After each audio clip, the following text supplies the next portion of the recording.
A very good morning to class 7th. How are you? I think all are doing well and you all are fit, healthy and safe at your homes.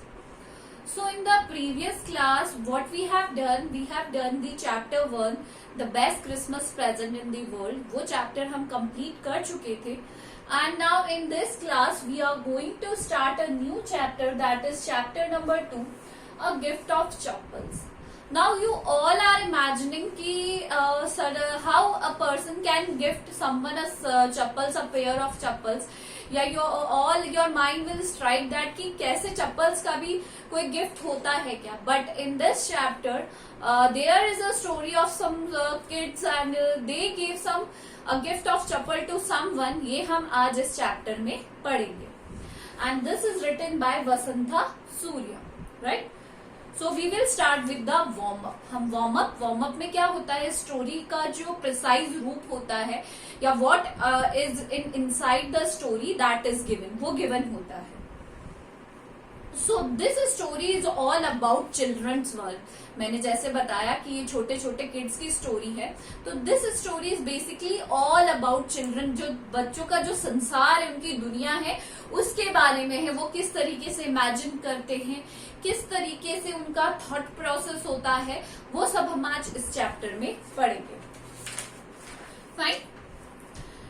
This is a story all about children's world, their spontaneity and imagination. Spontaneity होती है उनकी इच्छा, अपनी जो spontaneous होता है, उनका जो अपना जो एक suddenly वो जो answers देते हैं, कोई imagine नहीं कर सकता.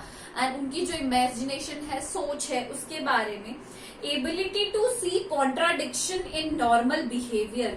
ऐसे कहते हैं जो चीज बड़े नहीं भापते हैं वो छोटे बच्चे भाप लेते हैं. कॉन्ट्राडिक्शन होता है कोई आदमी आपके साथ नॉर्मल बिहेव कर रहे हैं बट अगर वो किसी तरीके का किसी के साथ छल कपट करता है तो ये बच्चे पहले पहचान जाते हैं. आपको पता है कि बच्चे भगवान का रूप होते हैं, ऐसा कहा भी जाता है.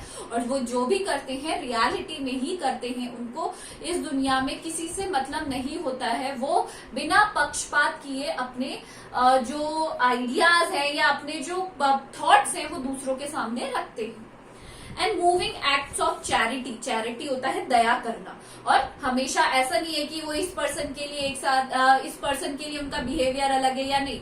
They treat all of the people equal. Mridu is a young girl growing up in Madras, now called Chennai, with Tapi, her grandmother, and Tata, her grandfather. जो मृदु थी, एक छोटी बच्ची थी जो चेन्नई में रहती थी अपने ग्रैंड पेरेंट्स के साथ बेसिकली. One afternoon, Tapi, जो उसकी ग्रैंडमदर थी, takes her to her aunt Rukumani's house. वो अपने उसको आंट के घर लेके गई जिनका नाम था Rukmani. To meet her cousins Lali, Ravi and Meena, ताकि वो अपने कजन्स जो हैं लाली, रवि और मीना, उनसे मिल सके. So she was a small girl living with her grandfather and grandmother, and one day they go to see her aunt Rukumani and to her cousins. What was their name? Lali, Ravi and Meena. So this is basically about this in this story कि किस तरीके से आगे क्या होता है वो आज हम इस चैप्टर में पढ़ेंगे. So let's get started.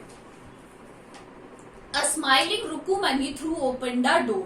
एक स्माइलिंग फेस के साथ जो उसकी आंट थी रुकुमनी, उन्होंने गेट को खोला.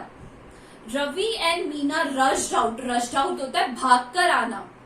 And Ravi pulled Mridu into the house. और रवि ने मृदु को अपने घर के अंदर खींचा. आप लोग भी अपने कजन्स के साथ कजन्स के घर पे जाते हो तो वो आप लोगों को देख के बहुत एक्साइटेड हो जाते हैं. उसी तरीके से जो रवि था उसने मृदु को अंदर खींचा. Wait let me take off my slipper, protested Mridu. Protest करना होता है विरोध करना. तो उन्होंने कहा मृदु ने कि लेट मी, मेरे को अपनी चप्पल उतारने दो. सबसे पहले हम किसी के भी घर में जाते हैं, मोस्ट ऑफ द हम क्या करते हैं, most of the times we took off our shoes at the outside the door. हम बाहर ही खोल देते हैं अपने शूज वगैरह. She set them out neatly near a pair of large black ones. और उसने बहुत ही सफाई से नीटली अपने चप्पल्स को वहां पर एक लार्ज पेयर ऑफ शूज पर रखे थे उनके पास रख दिया. Those were grey actually with dust. वो ग्रे थे. ग्रे किससे हो गए थे? धूल मिट्टी से, डस्ट से. एक्चुअल में ग्रे नहीं थे बट धूल मिट्टी से ग्रे हो गए थे. You could could see the clear mark of every toe on the front part of each slipper. मतलब आपने देखा होगा मिट्टी पे अगर हम पैर देते तो हमारे फुटप्रिंट या चप्पल्स पे क्या होता है, इम्प्रिंट हो जाता है, वो छप जाता है, एक एक उंगली छप जाती है। ये सबने किया होगा। तो उसी तरीके से जो बड़े जो शूज वहां रखे थे उनमें एक एक जो टो था, एक एक उंगली आराम से विजिबल थी बिकॉज ऑफ दी डस्ट के कारण। Those marks was the two big toes were long and scrawny मतलब शार्प, और दो जो टोज थे, अंगूठों के निशान थे, वो तो बहुत ही ज्यादा शार्प थे और बहुत ही बड़े थे। मृदु didn't have much time to wonder about whose slippers they were। मृदु के पास ज्यादा टाइम नहीं था कि वो ये सोचे कि ये इतने बड़े इतने अजीब से स्लीपर्स किसके, कि वो ये सोचे कि इतने जो बड़े स्लीपर्स हैं वो किसके हैं। Because Ravi drag her to the backyard होता है पीछे का आंगन, क्योंकि रवि उसे खींचकर कहाँ ले गया था, बैकयार्ड, पीछे के आंगन में। Behind a thick bitter berry bush, bitter berry होती है केर, जो हमने देखा होगा अचार, बिटर बेरी बुश के पीछे। There inside a torn football line with sacking and filled with sand, वहां पर एक पुरानी सी फुटबॉल, फटी हुई फुटबॉल थी जिसके अंदर क्या भरी हुई थी, मिट्टी भरी हुई थी।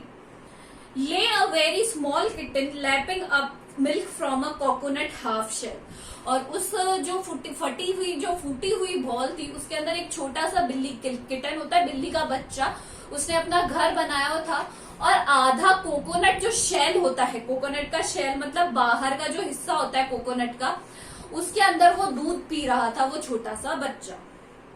We found outside the gate this morning. He was mewing and mewing. Poor thing, said Meena. तो मीना ने कहा आज ही हमें यह हमारे गेट के बाहर मिला है, ये जो छोटा बच्चा है बिल्ली का, ये हमें हमारे गेट के बाहर आज ही मिला है। This morning he was mewing and mewing, और वो रोए जा रहा था। Poor thing, बेचारा छोटा सा बच्चा। It's a secret, ये एक सीक्रेट है। अम्मा says party will leave for our पद्दू Mama's house if she knows we have a cat। मेरी मम्मी है वो कहती है कि पार्टी यानी रुकुमनी घर छोड़कर चली जाएंगी पद्दू मामा के घर पे, अगर उन्हें पता चला कि मेरे यहाँ पर कैट है, हमने एक कैट को यहाँ पर घर पर लाए हैं। तो उन्होंने क्या कहा, ये क्या है, this is a sort of secret, एक सीक्रेट है। People are always telling us to be kind to animals, but when we are, they scream।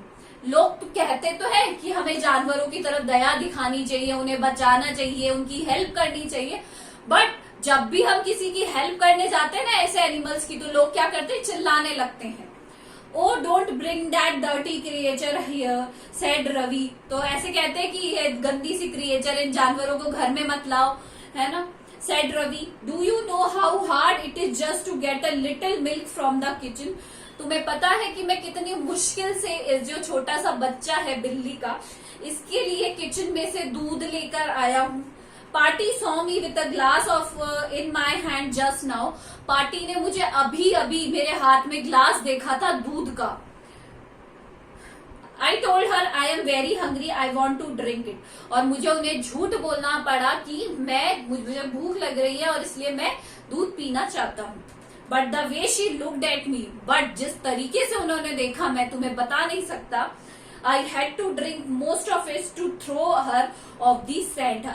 off the scent का मतलब होता है उनका शक दूर करने के लिए, ये एक फ्रेज है कि उनका शक दूर करने के लिए मुझे बहुत सारा दूध उसमें से पीना पड़ा।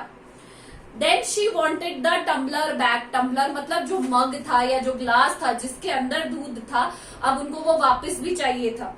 Party I will wash it myself, why should I put you to trouble। और मैंने उनको ये बोला कि पार्टी मैं इसे खुद ही धोकर रख दूंगा, आप परेशान मत होइए। मतलब देखो मुझे कितना झूठ बोलना पड़ा ये जो छोटा सा दूध, इतना सा दूध लाने के लिए।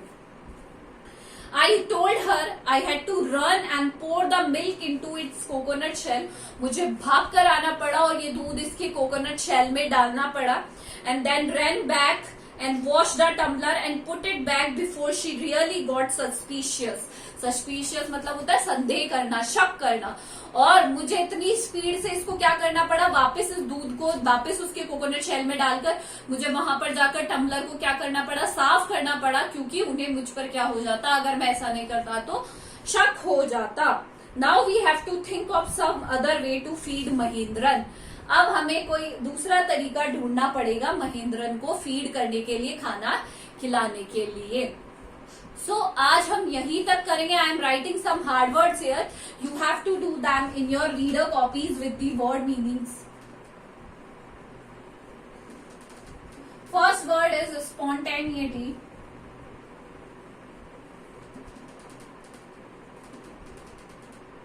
Second is contradictions.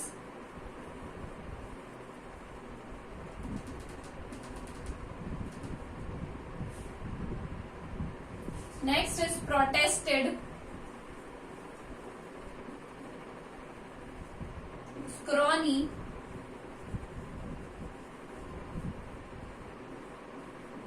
Backyard.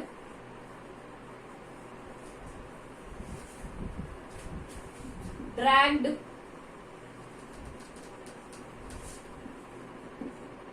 Sacking.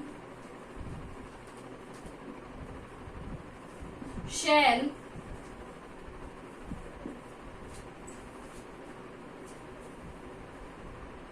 Tumbler. Suspicious.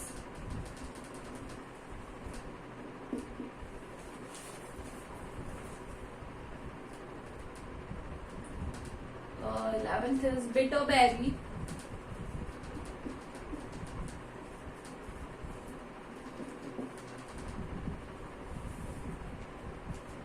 Creature. And 13th is scream. So I have given you 13 hard words: spontaneity, contradictions, protested, scrawny, backyard, dragged, sacking, shell, tumbler, suspicious, bitterberry, creature and scream. You have to write their Hindi English meaning each with today's date, and you have to write the chapters names also. And tomorrow we will continue the same chapter. You have to send me your work to my personal number. This is all for today. Thank you.